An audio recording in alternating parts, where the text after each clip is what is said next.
అందరికీ నమస్కారం. Welcome to రైతు నేస్తం గోపి యూట్యూబ్ ఛానల్. ఇక్కడైతే ఖమ్మం దగ్గరలో ఉన్నటువంటి ఫీల్డ్కి అయితే రావడం జరిగింది. సో ఇక్కడ చాలా బాగా అయితే సాగు చేస్తున్నారు, మిరప సాగు. సో వాళ్ళు ఏ విధంగా సాగు చేస్తున్నారు, ఎటువంటి సీడ్ ఎంచుకున్నారు, ఎటువంటి మందులను వాడుతున్నారనే పూర్తి విషయాలు అయితే వీడియోలో మన రైతు గారిని అడిగి తెలుసుకుందాం. నమస్కారం అన్నగారు. నమస్తే అండి. చెప్పండి అన్నగారు, మీ పేరు? ఉపేందర్. ఎక్కడండి మీది? ఏ ఊరు? కోటపాడు. కోటపాడు పూర్తిగా చెప్పండి అడ్రస్. మాది కోటపాడు, రానపాడు మండలం, ఖమ్మం జిల్లా. ఖమ్మం జిల్లా. ఇప్పుడు మనం ఉన్న ఈ ఫీల్డ్ ఎక్కడ అండి? ఇది కోయచెలక, ఖమ్మం డిస్ట్రిక్ట్ కిందకి వస్తుంది కదా, కోయచెలక. సో అన్నగారు, ఇప్పుడు మీరు ప్రస్తుతం ఎన్ని ఎకరాల్లో మిరప సాగు చేస్తున్నారు? 2 ఎకరాలు చేసినామండి. 2 ఎకరాలు చేస్తున్నారు. మొత్తం ఒకటే వెరైటీ ఎంచుకున్నారా? మొత్తం తోట మొత్తం ఒకే తీరుగుందా? ఇప్పుడు ఇది ఒకే తీరుగుంది. ఓకే. ఆరుద్ర 52 వెరైటీని ఎంచుకున్నారు. ప్రస్తుతం మనం ఒక్కొక్కటి కనుక మనం మాట్లాడుకున్నట్లయితే ఇది నల్లిని తట్టుకుందా అండి? నల్లిని తట్టుకుందా? తేమకు తట్టుకుంది. వర్షాకాలం కూడా తేమకు కూడా, అంటే వర్షాలు బాగా పడినాయి కదా ఈ సంవత్సరం, పడినా కానీ తట్టుకుందా? దానికి కూడా తట్టుకుంది. వైరస్ అటాక్ ఏమైనా? వైరస్ అయినా గొప్ప అయినా ఏమీ లేదు. ఏమి రాలేదు. విల్ట్ సమస్య ఏమైనా వచ్చిందా? మొక్కలు చనిపోవడం? లేదు. బాగా వచ్చిందా అండి? జర్మినేషన్ ఏ విధంగా వచ్చింది? బ్రహ్మాండంగా ఉందండి. బాగా వచ్చింది. మీరు ఇప్పుడు సాగు చేసే విధానం గురించి మాట్లాడుకున్నట్లయితే, ఇప్పుడు మీరు మల్చింగ్ కవర్ వేసుకున్నట్లుగా అయితే కనబడుతుంది మనకు క్లియర్ గా. వీడియోలో అయితే మీరు గమనించవచ్చు, మల్చింగ్ విధానంలో అయితే సాగు చేస్తున్నారు. మీకు ఇప్పుడు దీంట్లో మిరప సాగులో గత ఎన్ని సంవత్సరాల అనుభవం ఉందండి? మేము మినిమం 10 సంవత్సరాలు ఉంది. 10 సంవత్సరాల నుంచి మిరప సాగు చేస్తున్నారు కదా. ఈ సాలుకు ఆ సాలుకు మధ్య గ్యాప్ ఎంత ఉంటది? మధ్యలో 3 ఫీట్లు ఉంటది. 3 ఫీట్లు ఉన్నది. సో ఇది ఏ మెథడ్ లో మనకు ఇప్పుడు ఇక్కడ చూసుకున్నట్లయితే పక్క పక్కన మొక్క కనిపిస్తున్నాయి. ఇది ఏ మెథడ్ అండి? జిగ్జాగ్ మెథడా? కానీ దానికి 8 అంగుళాలే తేడా. మొత్తం ఒకటే మొక్క నాన్నగారు ఇది? ఒకటే మొక్క. ఇప్పుడు ఎక్కడ చూసినా గానీ మొత్తం కాయలు అయితే నిండి ఉండి కొమ్మలు మొత్తం కింద వాలినాయి అన్నట్టు, రాసి కింద ఉంగింది. ఇది మాత్రం ఒకటే మొక్క.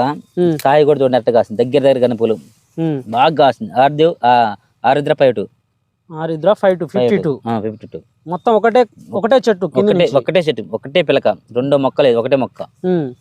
నడుద్దా అనగానే తోటలో ఒకసారి చూపించండి. నడుద్దా అనగానే తోటలో గింత సందు లేకుండా హైట్ కూడా బాగా వచ్చింది కదా. హైట్ కూడా బాగా వచ్చింది. దాదాపు 5 అడుగులు ఉంది.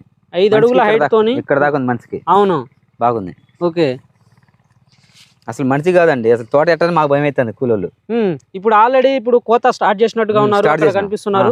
కూలోళ్ళు స్టార్ట్ చేసిన వాళ్ళు కోత మాకు భయం అవుతుంది. ఎట్ట ఎడతారని బాగా ఎడతాను. ఎందుకంటే మనకు కొమ్మలు ఇరగొట్టే అవకాశం ఉంది. మెలతకపోయింది. 2 ఆ చెట్టు ఈ చెట్టు మొత్తం మెలతకపోయింది. మనిషి పోయేది కదా, మంది కూడా మాకు భయం అవుతుంది. అవును, తోట కూడా బాగుంది. ఓకే. గత ఎన్ని సంవత్సరాలుగా ఈ వెరైటీని మీరు వేసుకుంటున్నారు? మొదటి సంవత్సరమా? ఇదే ఫస్ట్ టైం అండి. ఇదే ఫస్ట్ టైం. మీకు ఏ విధంగా తెలిసింది అన్నగారు? ఇదే ఫస్ట్ టైం వల్ల మాకు ఇదంటే హనుమాన్ సీడ్స్ శేఖర్ అని తెలుసుగా. శేఖర్ అన్న వాళ్ళు ఇచ్చారు విత్తనం. పెట్టు విత్తనం బాగుంటాయి అంటే పెట్టి ఆయన వల్ల మేము విత్తనం తీసుకొని పెట్టినా. విత్తనం మాత్రం నవ్వు ఉందండి. మనిషి పోయేది అట్లా. విత్తనం కూడా వానకు తట్టుకుంది, నల్లికి తట్టుకుంది. విత్తనం కూడా తాళ్ళు లేదు. కాయ కూడా గింజ కూడా పుల్లు ఉంది, కాయ బాగుంది, కలర్ ఉంది, బాగా ఉంది, అన్నిటికీ తట్టుకుంది విత్తనం. Pure Teja variety. కాయ సైజు బాగుంది, ప్లస్ కాయ మాత్రం గింజలు బాగా పుల్లుగా ఉంది. కాటాకు కూడా మంచి నీట్ గా ఉంది. మళ్ళీ కలర్ కూడా బాగుంది. కలర్ బాగుంది. ఈ మార్కెట్ లో మనకు హై రేట్ మళ్ళీ అందులో ఒకటి పెట్టుబడి కూడా చాలా తక్కువ. దాదాపు ఎంత అయిందండి ఇప్పటి వరకు అయితే 2 ఎకరాల మీద మినిమం మామూలు 5 మందుల వరకు 80,000 మంది నారు వేసారు కదా. నారు సీడ్స్ నుంచి మొత్తం ఎంత వరకు ఖర్చు అయి ఉంటుంది? ఇప్పుడు మినిమం అయితే నారు కంచి విత్తనాలు మొత్తం లెక్కెత్తి మాత్రం 1,50,000 1,50,000 2 ఎకరాలకి అయింది. 2 ఎకరాలకనే. కానీ విత్తనం మాత్రం పెట్టుకోవచ్చు అండి. కానీ అన్నగారు, ఒక విషయంలో అయితే మిమ్మల్ని మెచ్చుకోవాలి. ఎందుకనంటే ఇప్పుడు రైతు సోదరులు అందరూ మందులే స్ప్రే చేస్తున్నారు. అందరు తోటలు వేసుకున్న తర్వాత మందులు అయితే స్ప్రే చేస్తున్నారు. మంచి మందులు, కెమికల్ మందులు అయితే స్ప్రే చేస్తున్నారు. అయినప్పటికీ కూడా అందరి తోటలు ఈ విధంగా లేదు. సో దాన్ని బట్టి చూసుకున్నట్లయితే ఇది సీడ్ పైన కూడా ఆధారపడి ఉందని అయితే నాకు అనిపిస్తుంది.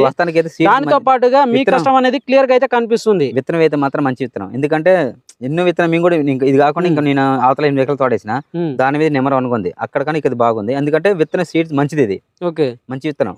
అదే దానితో పాటు సీడ్ తో పాటు మీ కష్టం అనేది దీంతో సమకూర్చడం వల్ల అయితే ఈ కాప్ అనేది ఈ విధంగా అయితే సెట్ అయింది. మంచిగా సెట్ అయింది. అసలు కింది నుండి పైదా కాపే మనిషి పోయేది కా తోట. ఇప్పుడు చూపించండి అన్నగారు, ఇది ఒకసారి కొమ్మ పైకి లేపండి. ఇప్పుడు మా కూలీలు తోట ఎడుతున్నాయి. అసలు ఈ తోట ఎట్ట మాకే భయం అవుతుంది. మొత్తం అల్లుకొని ఉన్నది, అసలు మనిషి పోయేది కాదు. ఇక్కడ ఇది చూపించండి అన్నగారు, ఎక్కడైనా కానీ చూడండి ఫుల్ కాపు. దగ్గర కాపు పట్టిందా? దగ్గర కాపది, చిక్కటి కాపు దగ్గర. దగ్గర కాపైనా కానీ కాయ కూడా సన్న కాయ కాదు, మంచి సైజు కాయ ఉంది, కలర్ ఉంది, లెంత్ కూడా మంచిగా క్వాలిటీగా వచ్చింది. క్వాలిటీ అవును. ఈ విత్తనం మాత్రం అందరు బరాబర్ పెట్టుకోవచ్చు. ప్రతి చెట్టు అలాగే ఉందా? ప్రతి చెట్టు కాదు, మొత్తం చూసుకున్నా ఇటు మొత్తం తోట మొత్తం తిరిగినా అంతే ఉంది. తోట మొత్తం తిరిగినా గానీ సేమ్ అంతే ఉంది. సేమ్ అంతే ఉంది. ఒక చెట్టు లేదు, ఒక చెట్టు లేదు, మొత్తం అంతే ఉంది. ఇంత తేడా కూడా లేదు. ఇప్పుడు ఎక్కడైనా మనం కొమ్మ కదుపుతామన్నా గానీ ఎక్కడ ఇరిగిపోతుంది అన్న భయంతో నేను అసలు ముట్టుకోవడం లేదు. ఒక్కసారి మీరు వీడియోలో గమనించండి. అవును, కాయలు మాత్రం గుత్తులు గుత్తులుగా పడ్డాయి. అవును. దీనికి బ్రాంచెస్ ఏ విధంగా వచ్చిందండి? సైడ్ బ్రాంచెస్ చిన్నప్పుడు అంటే మొక్క చిన్నగా ఉన్నప్పటి నుంచి వచ్చిందా, బాగా పెద్దగా అయిన తర్వాత వచ్చిందా? సైడ్ చిన్న కాంచి స్టార్ట్ అయిందండి, చిన్నప్పుడు స్టార్ట్ అయింది. దగ్గర దగ్గర గనుపులతో గనుపులు. కాయ సైజు క్వాలిటీ కనుక చూసుకున్నట్లయితే ఎక్సలెంట్ గా ఉంది. ఎక్సలెంట్ గా ఉంది, పెట్టుకోవచ్చు ఆ విత్తనం. అసలు ఒక్క కొమ్మ చూసుకుంటేనే చూడండి, దాదాపు మనం ఇప్పుడు ఒక్కొక్క చెట్టుకు కాయ ఎంత కాపు సెట్ అయి ఉంటదండి ఒక్క చెట్టుకే చూసుకున్నట్టే. అవును, ఒక్క చెట్టుకి మాత్రం మినిమం మాత్రం కేజీకి ఏదైనా కాయలు ఉంది. ఒక్క చెట్టుకే ఒక్క చెట్టుకి కేజీకి ఏదైనా కాయలే ఉన్నాయి. కేజీన్నర కాయలు పక్కది. అన్నగారు ఇప్పుడు దిగుబడి ఎంత వచ్చే అవకాశం ఉంది? ఇప్పుడు ఎకరానికి అయితే ఇప్పుడు అంటే ఫస్ట్ కాప మొత్తం లాస్ట్ ఈడిపోయిన దాకా చెప్పండి. ప్రస్తుతానికి ఇప్పుడు ఉన్న కాపు అయితే చెప్పండి. ఇప్పుడు ఆల్రెడీ ఏరిస్తున్నారు కదా, ఎకరానికి మాత్రం 12-13 గంటలు ఫస్ట్ కాపే. సెకండ్ కాపు కూడా సేమ్ అంతే వస్తుంది. ఎకరానికి మాత్రం 30 ఇప్పుడు 2 ఎకరాలకు చెప్పండి అంటే 13 క్వింటాలు అంటే 26 క్వింటాలు. 26 క్వింటాలు ఫస్ట్ కాపు అది. మొత్తం విడిపోయి కల్లా మాత్రం బరాబర్గా 60 క్వింటాలు అయింది. 60 క్వింటాలు సింపుల్ గా అయితే 60 క్వింటాలు. సో 2 ఎకరాలకు గాను 60 క్వింటాలు అయితే సింపుల్ గా అవుతుంది. సింపుల్ గా అయిపోయింది. దాటే అవకాశం ఉందిలే కానీ దాని ఉంది దాటిదిలే కానీ ఇంకా ఇప్పుడైతే మాత్రం అయితే ఇప్పుడు ఏంటంటే మామూలుగా రేట్ కూడా పెరగడం జరిగింది కదా. రేట్ పెరిగేసరికి రైతులకు ఏంటంటే ఇప్పుడు మిర్చి మీద ఇంకా ఇంట్రెస్ట్ పెరిగింది. దీన్ని ఎట్లయినా పండించాలని ఇంకా మంచి కాస్ట్లీ మందులను వచ్చి తీసుకొచ్చి స్ప్రే చేస్తున్నారు. అవును. సో అంటే పంటను కాపాడుకోవడానికి గ్యాప్ ఇవ్వకుండా అయితే స్ప్రే చేయడం జరుగుతుంది. ఇప్పుడున్న పరిస్థితిలో మీరు ఎన్ని రోజుల వ్యవధిలో ఈ మందులను పిచికారి చేయడం జరిగింది? మేము వారానికి అంటే వారం కాదు 10 రోజుల్లో 2 సార్లు చేస్తాం. 10 రోజులు అంటే 5 రోజుల గ్యాప్ లో మీరు మందులను స్ప్రే చేశారు. ఎటువంటి మందులను వాడారు? కెమికల్ మందులే వాడారా లేదంటే కెమికల్ మందు వేరే మందులు బయో జోలికి పోకుండా అయితే మీరు కెమికల్ మందులతోనే మంచిగా పంటను కాపాడుకున్నారు. అందులో కూడా విత్తనం కూడా ప్లస్ అయింది. విత్తనం కూడా అనుకోకూడదు, విత్తనం కూడా నెంబర్ 1 విత్తనం ఇచ్చారు. ఒకసారి మళ్ళీ చెప్పండి, విత్తనం పేరేంటిది? ఆరుద్ర 52 స్పైస్ వేజ్ కంపెనీ. అన్నగారు ఇప్పుడు ఇది మీకు మంచిగా అనిపిస్తుంది కదా, సో నెక్స్ట్ ఇయర్ ఏమన్నా దీన్ని విస్తీర్ణం పెంచుకునే అవకాశం ఉందా? అసలు ఉన్నది మొత్తం కూడా 8 ఎకరాల తోట మొత్తం కూడా ఇది వేస్తండి. తోటి రైతులు ఏమన్నా అంటున్నారా? అంటే అందరూ ఏమంటే ఇది మాకు కావాలి మాకు కావాలి అంటున్నారు. ఇత్తనం కూడా శేఖర్ అని చెప్పి శేఖర్ గారు ఏమని చెప్పారు కదా, ఇది ఆర్డర్ పెట్టిన ఇత్తనం దొరికింది ఇలా దొరకదని చెప్పి శేఖర్ గారు చెప్పి మొత్తం చెప్పిండు. ముందే ఆర్డర్ బుకింగ్ చేసుకోమని చెప్పి ముందే బుకింగ్ చేసుకోమని చెప్పారా? ఓకే. సో తోటి రైతులు కూడా దీని తోటను చూసారా?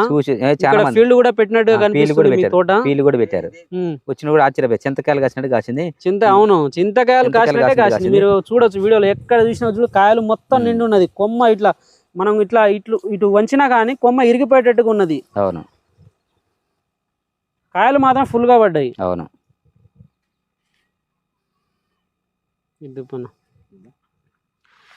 సో ఇదండి రైతు సోదరులారా, ఇక్కడ ఈ రైతు అయితే ఇక్కడ మిరప సాగును ఆరుద్ర 52 స్పైస్ వేజ్ కంపెనీ వారి ఆరుద్ర 52 అయితే సాగు చేస్తున్నాను. ఈ సీడ్ అనేది నాకు బాగా దిగుబడి ఇచ్చిందనేసి ఆనందం వ్యక్తం చేస్తున్నారు. సో ఇదండి రైతు సోదరులారా, ఇలాంటి మరిన్ని మంచి సమాచారంతో మీ ముందుకు వస్తాను. Thank you for watching.